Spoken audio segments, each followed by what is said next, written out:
nandito naman kami sa comic shop. At pahinga-pahinga kasi naglakad kami.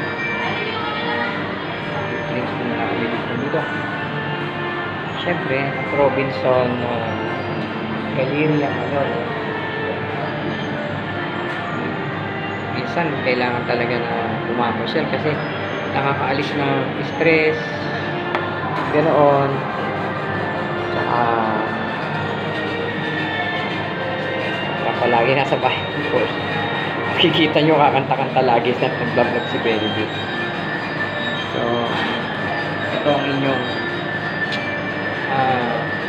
ako inchik ha, kaya ang gocha inom pa naman ang gocha ha, kaya mirti tayo. So ganang hapon na ulit inyong lingkod si Kuya Benedict Velasco. Inchik na rin Velasco. Sige po, short vlog lang po ito.